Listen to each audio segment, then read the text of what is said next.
This one is kind of a continuation on the series of my 500 Bad Paintings series. And this one, what I do is I take the drawing that you saw me do a couple videos ago of the San Francisco scene, and I took it to a copy shop and I enlarged it. This is not the actual size that I will be working at. I only did this for a couple minutes and I'm also using small paper. The reality is it's probably going to be 18 inch by 18 inch or so, so I should have done it larger, but this will actually work just fine for what I'm doing for these studies. I then take that enlargement and I refine it using a pencil on this marker paper, like tracing paper, and the reason why is because there's some ambiguities. This one is not really perfect. This one I go and straighten things up. I move lines. I make it to where it may not be the most realistic thing in the world, but it'll work better as a painting because I don't need everything in perfect detail. In fact, I don't want everything in perfect detail. Things can get lost in details, but some things I do want. So you're going to see that. Then what I do is taking these alcohol markers from Prismacolor. These are cool grays.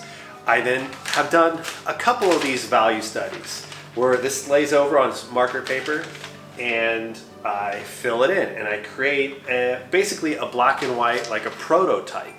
This is actually the third one that I've created, but I did it on video so you can actually watch me do it. Kind of like hear my reasoning why do it. Like, you know, why bother with this? Why not just start it on the painting and just paint? Well, I found that by doing this, I eliminate a lot of problems before they come up. You know, in the past, I'd be working on something, and I get halfway through it, and I realize this cannot work.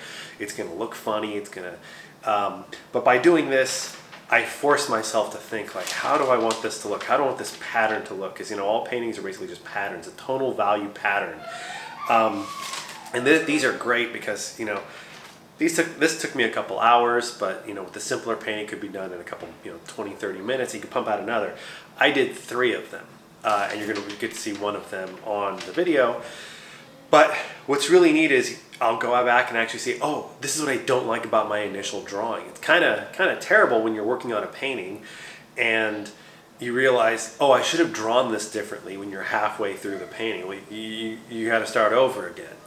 My goal is where I'm not, once I actually start that painting, I'm not starting over again. I've already worked out all these kinks. Now if I run into another kink while painting, I'll just produce another painting, but it's kind of like each step along the way you're doing improvement. And these are great. I use Prismacolor, some people use Copic. There's a bunch of brands, they're all good. I know they all have this rivalry, but to tell you the truth, they're all pretty good. They're all, I tell them, you know, the materials are usually better than the artists, and for my case, definitely. So I'll kind of give you a little hint on the future where it's going. So for a future video, what I'll do is I'll even enlarge it even more to the actual working size. And I'll probably even bang out another grayscale one just because you get better doing it. It's kind of weird. Like you study the scene and you get better at it and you realize, oh, this is how I want things. I'll then probably do like a color one. I just did this as a quick and easy one. I only had 8 markers. I'm still using the Prismacolor alcohol markers. And it's like, once you see it like this, you see it start to come together. It's like, oh, this is cool. I'm digging it. Like, yeah, I feel good. Now, this is actually a high saturation. I would never, I don't want to. I'm not saying I never paint everything that's so ultra saturated, but I kind of look, it's emotionally, it's like, okay, I see this can come together. This feels good. So, in this video, you're going to see me doing a little bit of the refinement drawing, and then you're going to see me doing the marker study and kind of explaining why. All right, so this is the first part. This is the pencil drawing.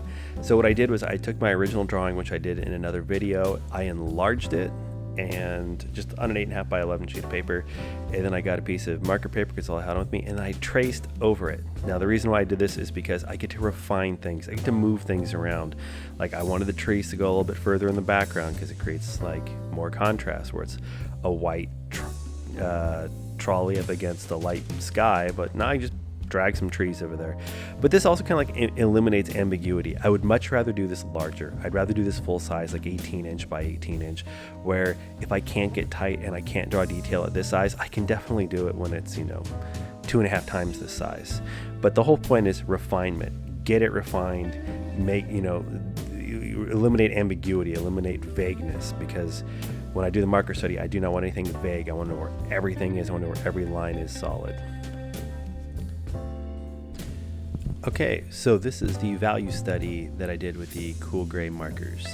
This is, I think, the third one that I've done. I like doing these as many times as I can because every time I would see something wrong with the original drawing.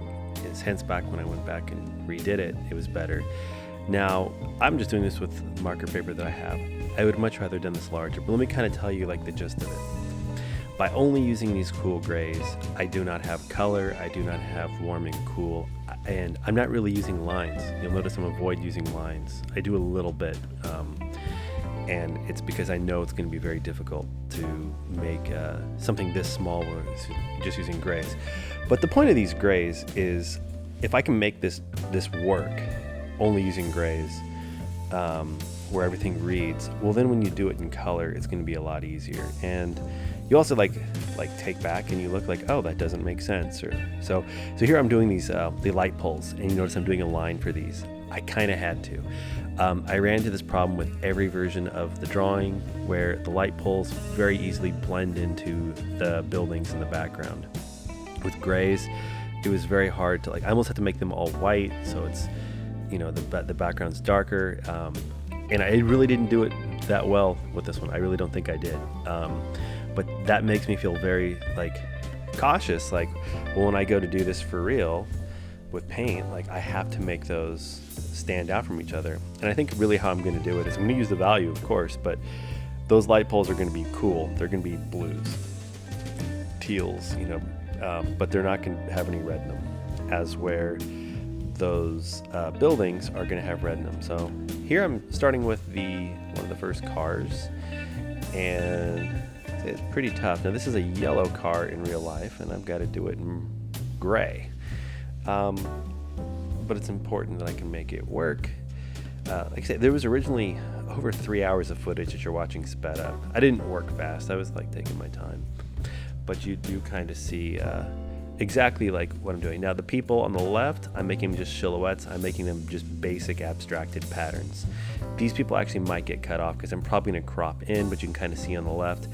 I just want shadows of figures look like they're loading onto the tram. I don't want you to actually see them oh, what are they carrying? They're back. These are just basic gestures. They're on the outside of the painting. They're on the very edge. They don't need to be in detail. They're not the subject matter. They're just something where when you see it passively, it's oh, there's the shape of a crowd, the shape of people. In fact, a lot of what I'm doing, if you look up closely, these are all highly abstracted shapes. And I'm just they're almost like blurs. Here I'm doing the shadow. I noticed there's gonna be a little bit of perspective issue. I think I can do better if I do this full size. I'm probably gonna end up doing this full size where it's 18 inches by 18 inches on a big piece of marker paper, and just go to a copy shop and make a copy of my clean line drawing, and probably clean up the line drawing again. The more refinement, the better, I'm finding. And I remember seeing this in illustration class where you want to solve problems in these studies and not in the actual piece. It's kind of intimidating. Oh, just start pick up the brush and start doing this. If I were to just pick up a watercolor brush and start painting this, it's gonna look bad because I really don't know it. Every time I do this, I get to know it a little better. Now this train is dark green, and I want to make sure that it reads, but it's surrounded by dark. If you notice the canopy on the right and the trees on the left, I have to make it stand out, and I only have gray, so I have to kind of make it to where it's in between those two somehow. And I probably could have gone darker in certain areas. But really, I say, doing these value studies, you really kind of it's emotional. You start to see it come together. You start to really see okay, this is what it's actually going to look like. And I'll know if I really don't want to do something at this point. If you can't make it work in the gray markers, don't bother taking it any further. But this is not going to be a black and white painting. This is going to be a full color painting. I'm just doing this to kind of like really map everything out and kind of like figure out how I want things. You can see I'm doing the. Now I'm probably going to crop in where I cut off the top of the building and the bottom. You know, it's going to be a square aspect ratio. But there's all that sky on the top left. I'm really not like. Wasn't quite digging that. And then I looked at it cropped in on my computer and I'm like, oh, that's cool. The lettering on the building, that was kind of a pain in the ass. I'm going to have to figure out how I want to do that, because it's actually white in real life, or a very light color. But see, now I'm kind of like at this phase where I'm thinking like, okay, now I want to get these buildings. I want them to look like a pattern. I do not want them to be detailed. I want them to look like a pattern of alternating darks and lights, to where it's like the essence of what those buildings look like casually walking by. But they're not the subject matter. The trolleys are the subject matter. The trolleys have to look like really good. These just have to look like, oh, those are buildings in San Francisco in the background. And you can kind of see now I'm getting off on the right. And the buildings in here are going to be very tough. And there's like this banner on the building, and I'm like, oh, I want to get that in there, because that's like, it's like purple. There's not really anything purple in nature that you're going to see. So it'd be kind of nice to have that. But that's kind of the value study, me doing it, and you can kind of like see what my thought process is and how I want to make this work. Okay, so here is the first sketch that I actually made back in 2015, and it's got watercolor washes on it. You can see how things kind of blend together. There's no background and foreground kind of blend into each other. I don't like that, but I like the idea. And here's a value study that I made from it last year, just to kind of see like, hey, would this maybe look okay in black and white? Probably didn't finish it. I was probably sick of it when I was doing it. But this told me I need to make a refined drawing. Here is the new drawing I did in a previous video. And you can kind of see, oh, okay. Now this drawing is not supposed to be pretty. This drawing is supposed to be everything right in scale. I would then refine this drawing with a piece of tracing paper to actually get it right and clean.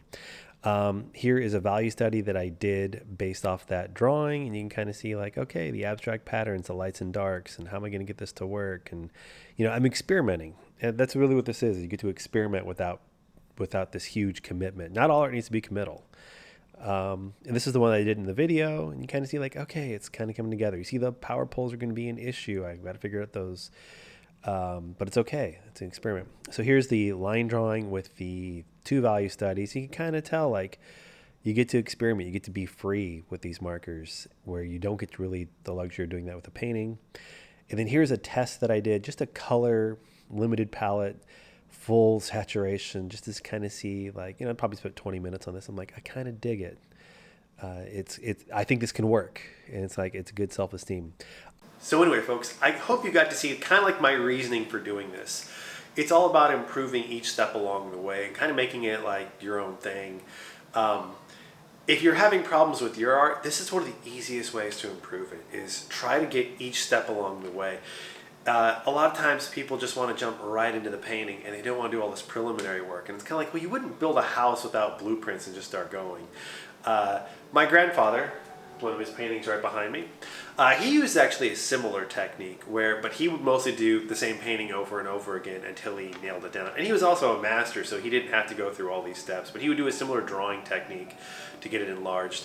So the next one I'll probably do an enlarged one, and I'll do it in full color markers. Actually, it'll be a limited palette, but you'll kind of see like, okay, now I really see what this is supposed to look like. The colors will match the values, to where the lights and the darks kind of match each other, and it'll come together really nice. So anyway, I hope you liked that. If you did, throw me a subscribe, throw me a like, follow me on Instagram @RileyO'Neil, and I will see you next month.